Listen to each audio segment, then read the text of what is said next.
Now then, so today we are getting to the bottom of it. All right, we are gonna figure out if Sihil is actually good or if it's just a meme shit card that is the next in a line, in a long, long line of cards that Reddit doesn't like. So we'll see how this one goes. If you've not seen the list, it's a weird one, and it will look very weird to look at. The one I'm playing, there's a few like versions floating about. I just kind of pulled one that I saw and wanted to try it out. I switched up like a couple of things because something stupid, but this is just one of the lists. The idea, and this will be like shown well in the games rather than just but I'll explain it anyway. The idea is in round one, you want to play your leader and just any old card, and this will then spawn 3 sirens on your opponent's side, all with 1 power. Now, because we run so many ways to tutor out Sihil, it's borderline impossible not to have it in your opening hand. So then you have target with 1 health, kill that, and then 2, you can kill another siren, 3, kill another siren, and at that point, it's at 4 damage, which is, reasonable. Can start taking things out at that point. And that's kind of it. Honestly, that is kind of it, and that is the game plan for the deck. Is get your Sihil as high as you can, and keep pinging away units, keep removing stuff, develop a small amount of points yourself, and usually that's enough. One of the interactions which I kind of liked, honestly, I liked it more than the whole Sihil interaction itself, was using Land of a Thousand Fables. Once you played an Aeromancy, because Land of a Thousand Fables has resilience now, you can click that and turn an Aeromancy into a Sunset Wanderers, and so you can get into that loop where Sunset Wanderers just keeps flipping itself. If you've not played it before or like seen how it works, as long as there's a card to the right of like where your Sunset Wanderers are, they trigger from left to right. So the one on the left moves to the right, and then the one that was on the right is now on the left, and it moves itself over. So you end up with this infinite loop, similar to how Drive Matrons work on the board, where they keep switching over and boosting each other. You basically do that in your hand, as long as you have a card to the right. If you don't, when that one goes to the right, it'll then see that it's the last card and play itself out. So that's a situation where you can't get away with it. So you need to make sure there's cards, but that can help you get some really tall Sunset Wanderers, which is really interesting. I'm also running like a King Bran version because it just kind of makes sense. We're killing everything on the board. We're going to get a lot of over damaged units, and it kind of makes sense to have him as like a finisher. And also we're running Highland Wall. Kind of makes sense. And yeah, I'll withhold my observations of the deck for like later. I kind of talk about it right at the end. If you don't really care about watching the games and want to have a think about what I have to say on it, that's kind of back end of the video. But yeah, I think I just for myself, because weirdly, although everybody has gone on about this card and how it's like broken and it's everywhere on the ladder, I've played like about 50 games this season and I've not come up with it once. So I don't know if I've been, very lucky to avoid it on ladder or something like that. But here we are.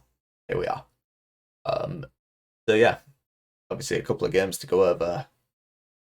Last thing as well, before I get into the games, kind of a bit different because I only noticed this when I was editing that my OBS had kind of messed up and had not recorded a lick of anything I'd said. Wasn't picking up my mic. Don't know why. Sometimes does that. Really annoying. So it's like first match commentary, I guess. I've like talked over the games. So it's something a little different, but it's still me, and I can bully my own plays, which is all fun. So yeah, let's get to the bottom of it in this one, and I will catch you in the next one. So yeah, as I kind of mentioned, I don't know. Sometimes OBS does this with me, where it just doesn't recognize my microphone. No idea why. It sets the default and all that kind of crap. But it's just sometimes when I open it up, I think it's if I open up OBS like really early on, it doesn't particularly like it. Like when I've literally just started my computer, but it's kind of whatever. I'll go over this, and I guess it helps as a what's my opinion on what I did second time round. And yeah, it's picked up like the desktop audio, so you'll be able to hear the game stuff. It's not like a completely silent game. There's the background music, all that kind of stuff.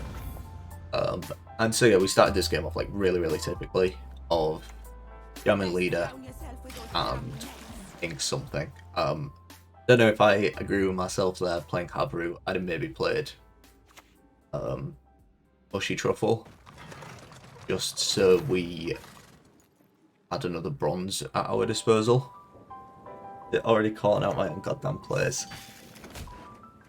Not good, is it? I'd say yeah, we just get Warlords now, try and get the value on the raids up a little bit higher. And I mean, our game plan here is to have a borderline unitless round 3, because Stockpile, all of their, well, the vast majority of their points come from removing your stuff. It's a very damage engine focused kind of deck, and this deck really doesn't run that many units. So my kind of thought process here was like, okay, if we can just win this round, and make our round 3 hand as kind of annoying as possible, you know, really unit light. The only points they actually get on their side are, you know, units that we can remove relatively early. So things like siege towers, for example, can get quite tall, but because we're running so much removal, we can all but ensure that they don't get tall. My other fear was siege. Obviously, siege puts down a lot of points very quickly, which was, you know, something to keep in mind. And yeah, here I think this, you know, this is correct as well. You always want to be removing that Radovid, denies them carryover in effect. And yeah, we just ping the rain so that that 5 power Parabalista is set up nicely for Sihil to get a death blow onto. Because then we can kill it, play the Highland Warlord. But that doesn't end up.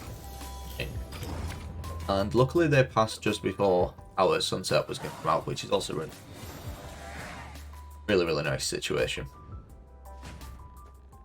So here my thinking was, okay, we want to thin down now, thin our deck as much as possible, try and get to a situation where, you know, was set up nicely. And this kind of worked out, because the problem you have with Compass is you don't have many golds, but you know, they're relatively pretty important golds. The discarding them can be kind of bad, like if you discard King Bran, so you're always running the risk doing it at this point. But my plan here was, okay, we do this, we get Lady of the Lake, we go Compass, and we just take whatever's points. Like if we grab a unit, we do, just grab 6 points, you know, chuck 9 down. So the reason we want to get Anira into hand, we want to get Compass into hand. Compass is obvious, we want it to just work. And Land of 1,000 Fables can flip Aniromancy into a Wanderers, and then the Sunset Wanderers just scale off of each other indefinitely. They'll keep swapping. As long as there's a card to their right, they will keep switching with each other indefinitely. They'll get very tall. And so in this situation, we were just kind of chilling, waiting for the next round. Obviously, I wasn't going to give up a free Death Blow into Alan Warlord. That's perfect. Honestly, kind of perfect. So now it's at 5.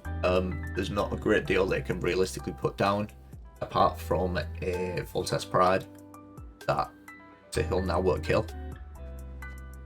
That was set up very nicely, and if I remember this game right, yeah, stupid.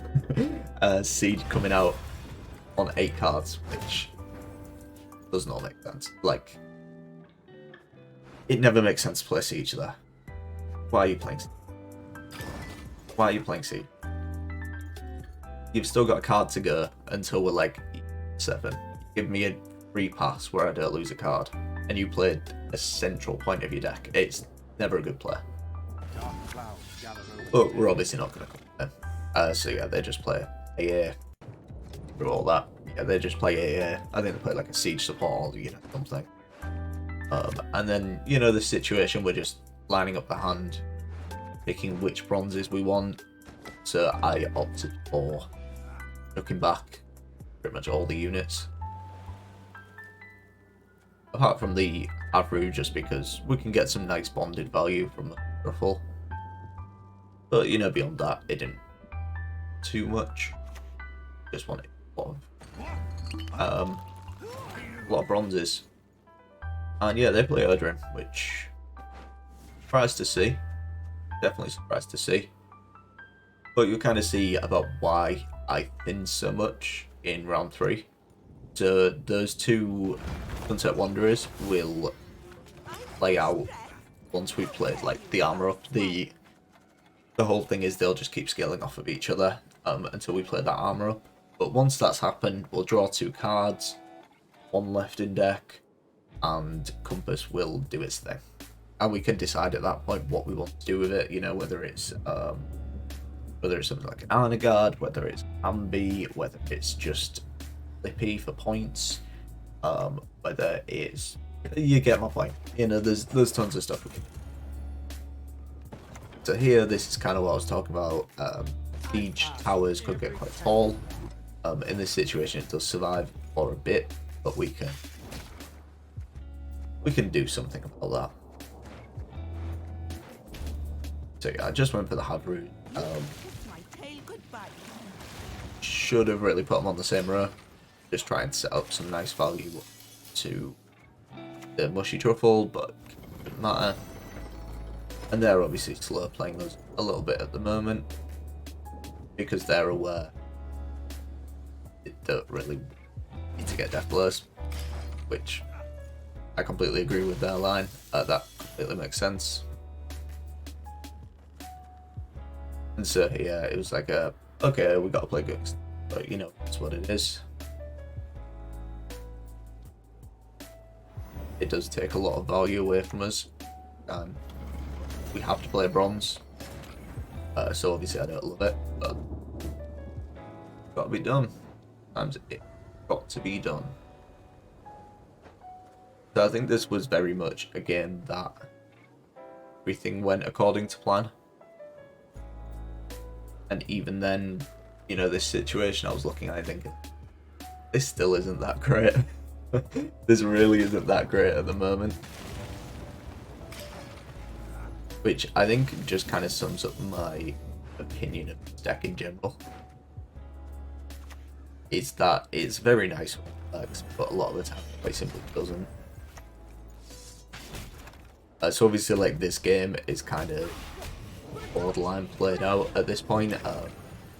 They're never going to develop anything onto the board, and we have a huge amount of points still to come. We're set up very nicely for Sihil. A lot of Compass to deal with anything they may have. I mean, the last thing I was worried about was like a built maybe, and obviously have Voltes Pride. This is basically down, but again, it's not really a threat at this point because why would it be? we can kind of do what we want here, and obviously they get a lot of points, which is fair enough. Got a fair few points here, but that's kind of it for what they can do. We can kill Voltes Pride, play Savagery. At this point, it doesn't matter the target. Sunset Wanderers comes down, and we're back ahead, like, straight away. And in the back of my mind, I'm thinking, here we just Compass for a Morkvarg. Sihil will kill that at the moment, which is obviously very, very nice. Because that was the last thing that was taking a pencil. As I say, it kind of didn't matter because Morkvarg, but take your little advantages where you can.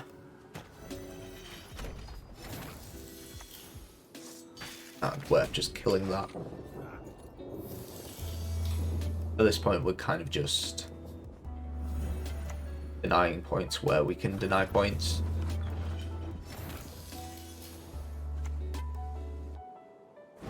Maybe even an argument for... No, actually. No. Ignore me. So yeah, we got Morg. We could have gone Camby, actually.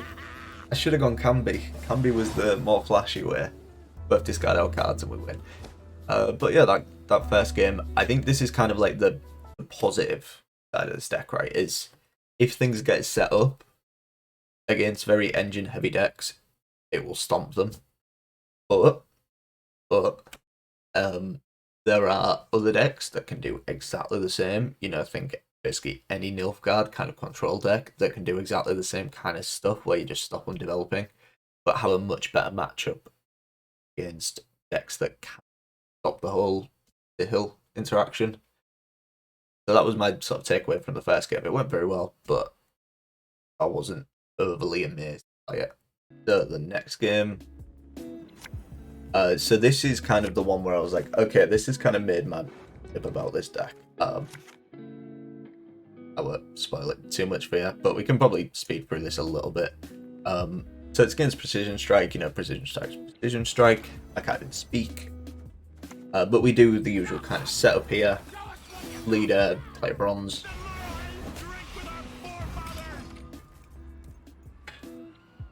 Access to Sihil through, well, Picky Poison. We got Land of a Thousand Fables. We've got an era. We're good to go. And so, like, here we're set up, you know, relatively well. I did also think about Vanadane ahead of this, right? So this is why we played Warlord instead of like Brockvar. I mean, I guess Brockvar does the same, but because of the Bloodthirst we get from the Sirens, means that the Gutting Slash, get that? Yeah, Gutting Slash deals 7. So we could clear that off before a Vanadane sticks. And honestly, we can probably just skip through like a lot of this. So they dumped a lot of points through a sensor and killed their own one, which I like. I think that was the correct play by them. Yeah, we just slow played it with a Brockvar. Skip through a lot of this first round. It's kind of whatever. We can't get one of those. Somewhat unbelievably. And so here, I believe I went for Mushy. No, I didn't go for Mushy. I don't know why I didn't go for Mushy. Mushy Truffle made the most sense here. Because it would put down the cooldown. Brockvar would be able to put this to 2. But I think I maybe forgot about that interaction. I don't know. The Anero go in, relatively sad. But it's kind of fine. You're getting to that point where you can't do a great deal. Shouldn't have pinged there. I should have pinged the Siren. So I think we just saw it pass at this point. But yeah, getting rid of the Anera was really good for them. I'd say. I mean, Nickers comes out. One thing I was happy about at this point is at least their Erendite wasn't picking up. I was considering, I won't even take it down that train of logic because it was just wrong. I was considering like going down to 4 cards, you know, playing Lady of the Lake, for example, and then just passing out of there. But deck was a little bit too heavy. We still had Bran and Mushy Truffle that in our deck, so we didn't really want to, and we could just do it in round 2 anyway. Just got Lady of the Lake, Compass, and yeah, at this point, I just did. Even a bit too far forwards. Oh yeah. Yeah, so we just played Compass, and played Emmet. And then that's what we were down to, you know, 3 cards in deck. We're going to go to 4, because Compass will go back in, and then we lose another 3 because of the card draw, so we're left with like 1 card in hand. And like Sihil's not looking amazing. I mean, the one redeeming thing was I wanted to get it to 3 because that's what both Rowdy Dwarves and Deadeyes are at. And so we have like 2 targets right off the bat. And yeah, they played like a maxi. Yeah, we played maxi, so we just passed, you know, we'll go into the next round. For all this. They played Yes, which is kind of relevant. Because this now gives them Geth into Lady of the Lake into Erendite as like a big points finisher. Probably play for like 18-ish points, something like that. 18, 20 points, depending on how big Erendite gets. And at this point, I mean, our hand is as good as it's going to be. Obviously threw that back because Warlord's just kind of better.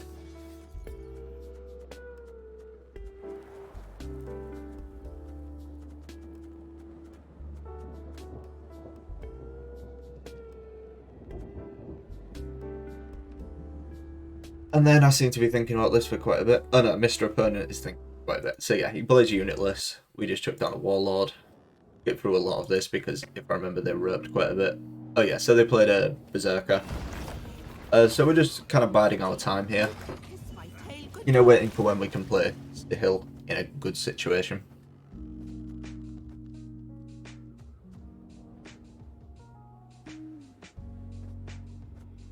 What I was, you know, thinking as well is if we're careful with Sihil as well, we can try and deny Rowdy Dwarves as much as we can. So then in Munro really doesn't play for that many points at all. That was the plan. And yeah, they were a rope friend this game. So I'm skipping through most of it. So yeah, we get, and again, there's still kind of a. So we get a Sihil here, really nice and clean. Into a Primal Savagery. Should have been a Primal Savagery is correct. If I did, yeah, Primal Savagery is correct. You want to save the armor up just because, you know, we're gonna. That kind of gives us a guaranteed target for our Mushy Truffle. And then Mr. Opponent thinks for about an hour, and playing a Wheeler, like literally just Wheeler. Just stirring like mad. Very cool.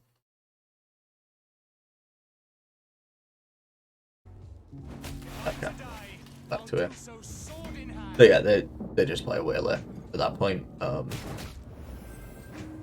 Sihil's now at 4. You know, that's pretty good.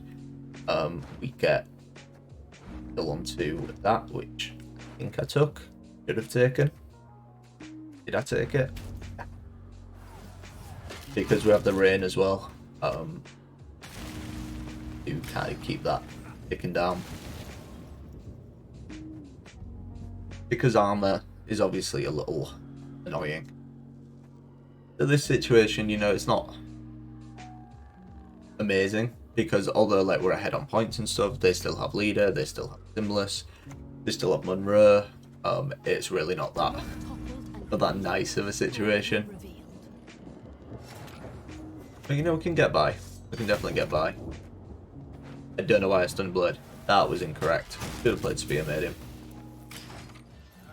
I mean, I think my logic was I'm trying to keep units available.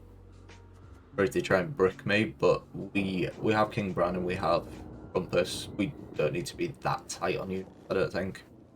And we're getting right down to the end, you know. We've only got more players with Sihil.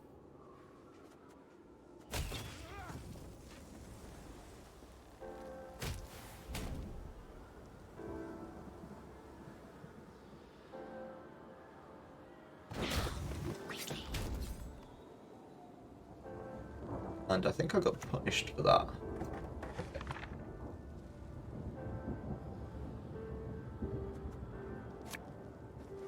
Yeah, because this is kind of why on second viewing I'm like, no, why did I do that? Because now we don't actually have a way to kill Munro.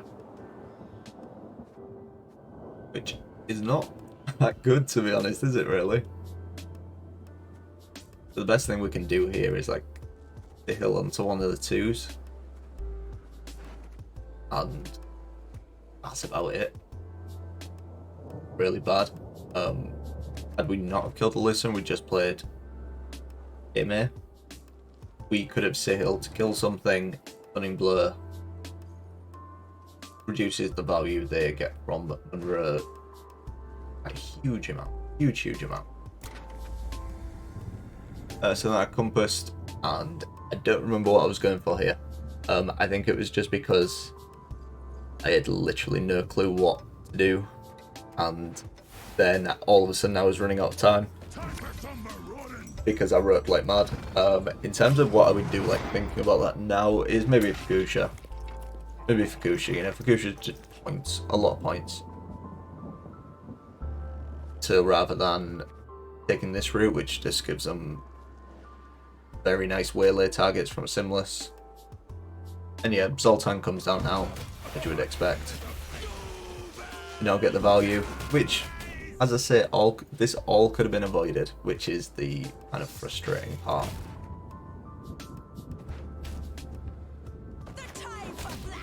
And this is kind of what I mean. Like, the game was very quickly slipping away. A lot because of Munro. So from that Munro, they've gained, basically because of that misstep, they've gained what? 6 extra points. I don't think it matters in the grand scheme of things, but it was a mistake nonetheless. I mean, we're coming back a bit here, but I still knew there was a Simless to come, and whatever their last card may be.